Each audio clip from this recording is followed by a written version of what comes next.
বিয়ের পরে জীবনটা একেবারে অদ্ভুত রকমের হয়ে যায় না? আপনি যেই কাজে যান না কেন আপনাকে সেই কাজ শেষ করে রান্নাঘরে আসতেই হবে। হ্যালো এভরিওয়ান, আসসালামু আলাইকুম। কেমন আছেন আপনারা সবাই? আশা করছি সবাই অনেক অনেক ভালো আছেন। আলহামদুলিল্লাহ আমরাও ভালো আছি। চলে আসলাম আমার আরো একটি ডেইলি ব্লগ ভিডিও নিয়ে। আশা করছি আজকের ভিডিওটি আপনাদের ভালোই লাগবে। আর আজকে কিন্তু আমরা সকাল সকাল বেরিয়ে পড়েছি, কারণ হলো আজকে দুপুরে একটা দাওয়াত ছিল।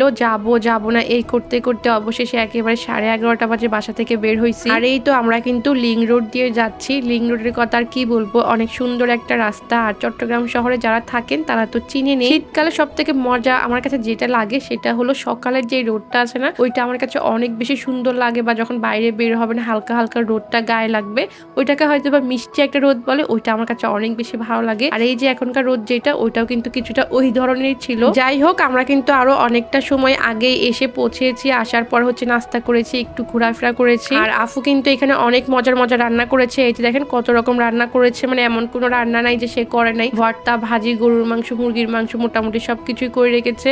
আর এখানে একটা জলপাইয়ের আচার ছিল, বাট এখানে একটু লাইটের প্রবলেম, মানে আপুকে তার বলতে পারি না যে আপু লাইট দেন ভিডিও করব, তো ওইভাবে একটু ভিডিও করে নিয়েছি। তো আমরা খাওয়া দাওয়া করার পর একটু সময় বসে তারপর সঙ্গে সঙ্গে বেরিয়ে পড়েছি। এখন কিন্তু বিকালের পর দেখবেন যে খুব অল্প সময়ের মধ্যে সন্ধ্যা হয়ে যায়, মানে বেশি একটা সময় লাগে না। তো যার কারণে খাওয়া দাওয়ার পর একটু সময় মানে বসেছিলাম, তারপরে হচ্ছে বেরিয়ে পড়েছি। বাসায়ও এসেছি অনেকটা আগে। এখন হচ্ছে মেয়ের জন্য সন্ধ্যার নাস্তাটা তৈরি করে নিচ্ছি। তো কি করব চিন্তা করতে চিন্তা করলাম যে একটা ডিম দিয়ে এক পিস পাউরুটি দিয়ে এইভাবে করে ভেজে দেই, তাহলে ও খেতে অনেক বেশি পছন্দ করে। ওই যে ভিডিও শুরুতে বলেছিলাম, মেয়েরা যেখানেই যাক না কেন, ঘোরাফেরা করুক বা যাই করুক না কেন, সব কাজ শেষে কিন্তু রান্না বাড়া করতেই হবে। আচ্ছা, এর আগে কিন্তু আমি হচ্ছে পরোটা বানাবো, যার জন্য হচ্ছে ডোটা ভালো করে রেখেছি, মানে 5-10 মিনিটের মতো রেস্টে রেখেছি। এই 5-10 মিনিটের মধ্যে হচ্ছে আবার মেয়ের জন্য নাস্তাটা তৈরি করে নিলাম। ওকে নাস্তাটা দিয়ে তারপর হচ্ছে পরোটা বানিয়ে নিব। আর এই তো ঝটপট কিন্তু নাস্তাটা তৈরি হয়ে গেল। আপনারা কিন্তু চাইলে আপনাদের বাবুদেরকে বা বাচ্চাদেরকে কিন্তু এই নাস্তাটা একটা ডিম দিয়ে টিফিনে দিতে পারেন। খুবই ঝটপট, অল্প সময় লাগে। আর বাচ্চারাও কিন্তু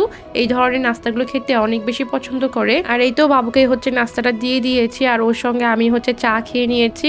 আর এখন হচ্ছে পরোটাগুলো বানিয়ে নিচ্ছিলাম। আমার হাজবেন্ড হচ্ছে আমাকে বলতেছিল যে আজকে রান্না বাড়া নাই, একটু রেস্ট করবা, বাট রেস্ট করলে হবে না। আজকে যেহেতু রান্না বাড়া নাই, তবে হাতে যে কাজগুলো আছে সেগুলো করে নিতে হবে। আজকে যদি পরোটা না বানাই, কালকে আবার রান্না বাড়াও করতে হবে, তার পাশাপাশি হচ্ছে পরোটাও বানাতে হবে।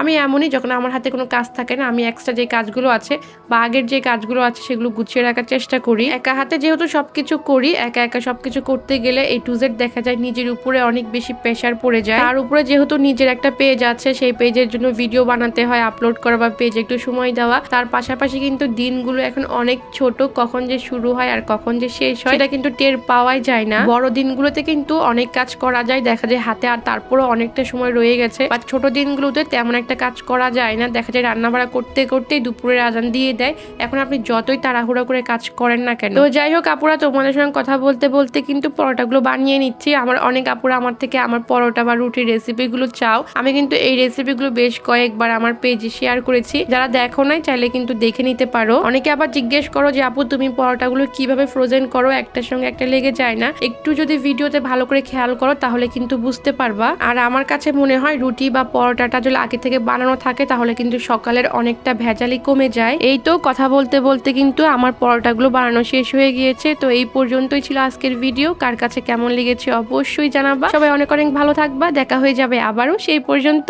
আল্লাহ হাফেজ।